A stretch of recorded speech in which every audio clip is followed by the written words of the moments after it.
Mind management, life transformation, power of thoughts आदि प्रेरणादायक एवं आध्यात्मिक वीडियोस के लिए सब्सक्राइब करें VK Kabir @free YouTube channel. जब आपके परिवार तक एक खबर पहुंची होगी, भाई ये तो गया था मॉडल बनने, ये तो सब छोड़ छाड़ के बैठ गया है, फिर वहां से क्या रिएक्शन आने शुरू हुए? ऐसा हुआ था कि जब हमें ज्ञान मिला ना, तो ज्ञान मिलते ही मॉडलिंग को स्किप नहीं किया। हम्म। हम ज्ञान मिलने के 2 साल बाद तक हमने मॉडलिंग किया है। पर क्योंकि मैंने कहा ना, अब चुनाव करके करने लग गया। यहाँ पे थोड़ा मेरे को कुछ करना नहीं पड़ेगा। यहाँ पे मेरा खान-पान के साथ भी चैलेंज नहीं आएगा। जैसे मुझे याद है कि एक टीवी ऐड हम कर रहे थे, तो हमें अपना वेट इंतज़ार करते-करते अपनी टर्न का सवेरे से शाम हो गया, रात्रि होने को आई। बहुत ज़ोर से भूख लगी थी और वहाँ पे तो खाने की कोई कमी नहीं होती शूट पे। तरह-तरह के भोजन बनाते हैं वो लोग। लेकिन हमने बिल्कुल भी जीभ पे नहीं रखा, बिल्कुल भी नहीं छुआ। क्योंकि जैसा कि यहाँ पे सिखाया जाता है कि जैसा अन्न वैसा मन। ठीक, आप जैसा अन्न का सेवन करेंगे वैसा मन बन जाएगा आपका। इसलिए भोजन तो मंदिर में भी बनता है, भोजन वो माँ के हाथ से बनता है, भोजन वो रेस्टोरेंट में भी बनता है। होता तो वही चीज़ सारी यूज़ है, पर आप तीनों के अनुभव अलग-अलग करते हैं, है ना? क्योंकि उसमें वाइब्रेशंस अलग-अलग हो जाती हैं। तो वहाँ जो शूट पे बन रहा है उसका क्या वाइब्रेशन था वो तो आपसे छिपा हुआ नहीं हो सकता। तो हमने वो नहीं छुआ, उसमें प्याज़ लहसुन भी थे और प्याज़ लहसुन तो स्ट्रिक्टली अगर आप मेडिटेटिव लाइफ़ जीना चाहते हैं, इट्स नॉट फॉर यू। क्योंकि प्याज़ लहसुन क्या है, आपके वेग को बढ़ाते हैं, विकारों के वेग को बढ़ाते हैं। तो आपका तो जो ब्रेन है, वो ब्रेन सेल्स जो ब्रेन न्यूरॉन्स होते हैं, एक न्यूरॉन दूसरे न्यूरॉन को रिस्पॉन्ड करने में थोड़ा हैवी फ़ील करता है। तो उससे क्या आपका जो ब्रेन है वो हैवी होने लगता है प्याज़ लहसुन खाने से। और हैवी होने से क्या होता है कि आप जब मेडिटेट करने बैठेंगे, ऐसा कोई पाप नहीं है प्याज़ लहसुन खाना, कोई पाप नहीं है, कोई धर्म भ्रष्ट नहीं कर दिया आपने। लेकिन हमें क्या होगा कि हम जब मेडिटेशन करने बैठेंगे, हमारा मेडिटेशन हो ही नहीं पाएगा, इतना हैवी फ़ील होता रहेगा। इसलिए प्याज़ लहसुन वो किसी और के लिए नहीं छोड़ते हम, अपने लिए ही छोड़ते हैं। हाँ, तो हमने वो भोजन नहीं किया। ऐसे ही बहुत सारी चीज़ें हमारे साथ होती गई। हम चुनाव कर के कर रहे थे। 2 साल तक हमने मैनेज किया। फिर उसके बाद समझ में आ गया कि मैं कर क्यों रहा हूँ? मैं ये कर क्यों रहा हूँ मॉडलिंग? कर क्यों रहा हूँ? मैं इससे तो अच्छा जितना एनर्जी यहाँ डाल रहा हूँ, इससे कम एनर्जी में कोई और कार्य कर सकता हूँ। और बाकी एनर्जी, क्योंकि मेरे अंदर ना एक चीज़ बहुत थी, जब मुझे ज्ञान मिला तो मुझे इतना अच्छा लगा, ये ज्ञान इतना अच्छा लगा, जैसे कि आप कोई नई टी-शर्ट खरीद के ले आओ या नया मोबाइल खरीद के ले आओ और वो बहुत ही अच्छा हो, तो आप किसी को बताए बिना बाज़ नहीं आएँगे। मेरे साथ भी होता था, मैं बताए बिना बाज़ नहीं आता और जब मैं बताता ना, तो मैं देखता हूँ उनके चेहरे पे एक चमक आ रही है। वो अच्छा फ़ील कर रहे हैं। मुझे ये बड़ा सुकून देता था कि उनके चेहरे पे स्माइल आ रही है। तो मुझे लगता था कि क्यों ना मैं ये बात सबको बताऊँ। तो मैं सोच रहा था कि जितना एनर्जी मैं इसमें दे रहा हूँ, ये एनर्जी मैं लोगों को बताने में दूँ, तो कितना अच्छा रहेगा। मैंने कहा लोगों को ना आज मॉडल की ज़रूरत नहीं है। शायद एक ऐसे मॉडल की ज़रूरत है, जो उन्हें स्पिरिचुअली धारणा युक्त होकर, अपने अंदर धारण करके अगर कुछ बताए, कोई युवा अगर ये काम करे, तो उसका बहुत अच्छा असर पड़ सकता है और वो पड़ भी रहा था।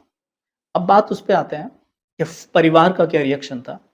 तो ये करते हुए मॉडलिंग तो हम कर ही रहे थे और हमें जैसे ज्ञान मिला तो हमने आपको बताया कि हम रोक नहीं पाए खुद को बताने में, तो हमने सिस्टर को, माता-पिता को, भाई को, सबको बताया। सबसे ज़्यादा डर हमारे बड़े भाई को ही था, ये तो बाबा बन जाएगा। हाँ, ये बाबा बन जाएगा, ठीक है। और किसी को नहीं था ऐसा कुछ कि ये तो बाबा, उसे लगता था कि मतलब स्पिरिचुअलिटी मतलब बाबा बन जाना। ये सबसे बड़ा मिथ है लोगों का। ये सबसे बड़ा मिथ है कि आपको स्पिरिचुअल तब होना है जब आप बूढ़े हो जाओ। ये बताइए आप मुझे, स्पिरिचुअलिटी शब्द बना है स्पिरिट से और स्पिरिट का मतलब होता है रूह, आत्मा। यानी कि जो व्यक्ति खुद का ज्ञान रखता है, अपने बारे में जानता है कि मैं कौन हूं, मेरी शक्तियां क्या हैं, वो स्पिरिचुअल है।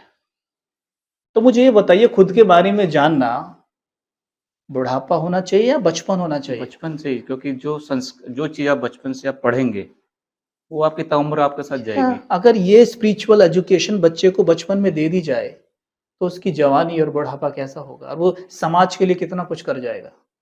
पर हमारे माइंड की प्रोग्रामिंग है 60 जब लगी लाठ, तब ये करना है आपने, राइट? तो ये तो अब वो लाठ, उसको लाठ लग गई है, वो खुद ढंग से चल नहीं पा रहा है, तो स्पिरिचुअल होकर भी समाज के लिए क्या कर पाएगा वो। लेकिन अगर ये एक युवा को, एक बच्चे को मिल जाए तो क्या कर डालेगा। कहा था ना कि स्पिरिचुअल एजुकेशन मन को भोजन और दूध देती है, और एजुकेशन खिलौने देती है, दोनों जरूरी है। लेकिन अगर स्पिरिचुअल एजुकेशन नहीं दी, सिर्फ एजुकेशन दी, तो आज वो हाल होगा जो हो रहा है।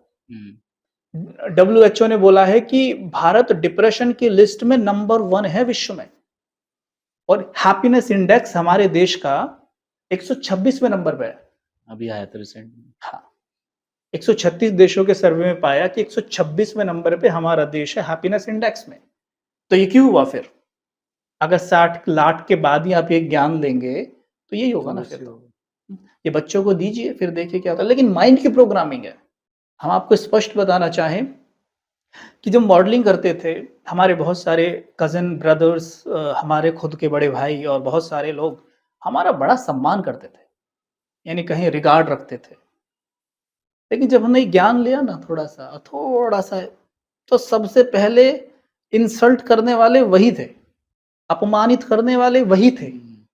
ठीक, अब ऐसा नहीं है, क्योंकि अब वो समझ गए हैं कि भाई देखो, यहाँ भी उन्होंने प्रूफ कर ही दिया है कि ये मार्ग अच्छा है। क्योंकि जीवन जब देखते हैं ना, वर्षों से देख रहे हैं अब तो इसमें भी उनके मन में रिगार्ड आने लगा है। लेकिन बड़ी मेहनत करवाई है। कहते हैं जब बदलाव आता है तो स्ट्रगल तो करना पड़ता है। बड़ी मेहनत करवाई है, तो ये है। तो परिवार का रिएक्शन सही नहीं था शुरू में। माताजी को थोड़ा डर था, पिताजी को भी था तो मुझे लगता है सभी को था डर। लेकिन जब धीरे-धीरे हम उनसे मिले, पर्सनली मिल के जब थोड़ा साइंटिफिकली बातें समझाने का प्रयास किया, तो समझ में आया कि ये बाबा जी बनने वाला ज्ञान नहीं है, ये तो जीवन बदलने वाला ज्ञान है। और फिर धीरे-धीरे क्या हुआ कि एक दिन हम क्या करते थे, सबसे पहले माताजी को ज्ञान सुनाते थे। माताजी उन दिनों बस पूछो माता, ये समझ लो कि दुनिया की सारी ज़िम्मेवारी माताजी के सिर पे ही है। अब यहाँ होती तो बहुत हँसती।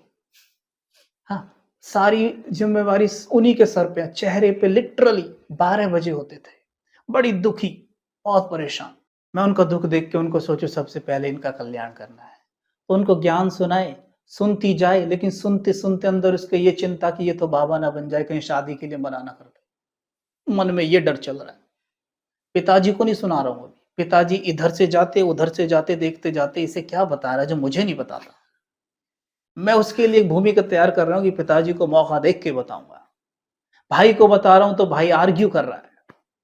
भाभी को बता रहा हूँ, भाभी कह रही है मेरा तो एक ही देवर है, उसकी शादी नहीं होगी तो मेरे तो अरमान सारे ऐसे रह जाएंगे। बड़ा शॉकिंग लगे। बताओ कैसी सोसाइटी और समाज बन गया है कि देखो, जो उनके लिए महत्वपूर्ण चीज है उसे छोड़कर उनके लिए दूसरी चीजें ज्यादा महत्व की हैं।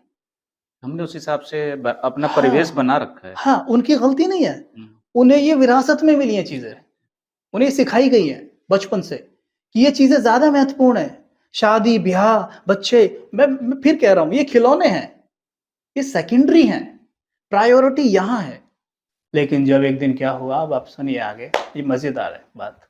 पिताजी को देखा एक दिन हमने, पिताजी घूम रहे थे, हम गए। हमारा पिताजी के साथ बड़ा फ्रेंडली नेचर रहा है शुरू से।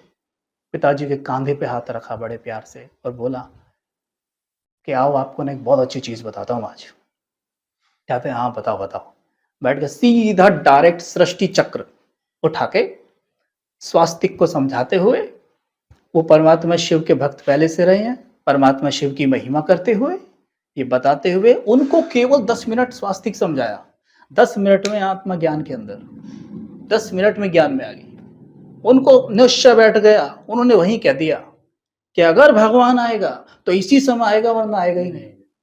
मुझे बड़ा आश्चर्य हुआ कि इतना पक्का निश्चय इतनी जल्दी कैसे हो सकता है। मुझे लगा शायद कोई भ्रम है, लेकिन हुआ क्या, वो तभी से डेली मुरली सुनने लग गए। वो मुरली सुने और माता जी क्या करे, कान में उंगली लगाकर, रात को मुरली सुनते थे, वो लेटी होती थी, कर कान में उंगली लगा के सो जाए, क्योंकि उसमें कुछ विनाश की बातें आती हैं। और जब विनाश की बातें आती तो माता जी भी बताती हैं, हंसती हैं कह के कि मैं सोचती कि अभी तो नया घर बनाया है, बताओ इसका क्या होगा। अभी तो नया घर बना, इसका क्या होएगा। तो ये सब उनको लेके बड़ा वो था। हाँ, अब मेरे को लेके तो चिंता थी। अब देखो क्या हुआ, एक दिन क्या हुआ, हम बैठ के मेडिटेशन कर रहे थे रात को। तो पिताजी हमारे पास आके बोलते हैं, ये कबीर देखना, वो आपकी जो माता जी हैं, आपकी माँ है, उनको कोई प्रॉब्लम है, कुछ देखना आके, शायद सो नहीं पा रही है, क्योंकि वो बीमार चल रही थी उन दिनों। तो मैं गया, मैंने कहा क्या हुआ? कहती मेरे को दम घुट रहा है, ऐसा हो रहा है, मैं तो बस गई। तो ठीक है, मैंने कहा ठीक है, आप एक काम करिएगा, हम आपको जैसा बोले वैसा करते जाइएगा। कहती हाँ ठीक है करूंगी। कब सीधे लेट जाइए, लेट गई। हमने तुरंत क्या किया, शिव बाबा से मन ही मन बातें शुरू कर दी कि बाबा आज मौका है, आज मौका है, आप इन्हें टच करिए, ये मौका है। देखो आपने कहा है ना, वो महावाक्य आते हैं ना कि मुझे कोई याद करे दिल से तो मैं तुरंत वहाँ हाजिर हो जाता हूँ। मैंने वही लाइन मार दी कि आपने कहा ना बच्चे, जब भी मेरी ज़रूरत पड़े तो मुझे याद करना, मैं आ जाऊँगा। आ जाइए प्लीज़ आ जाइए। आ गए। मैंने उनसे शुरू कर दी बातें।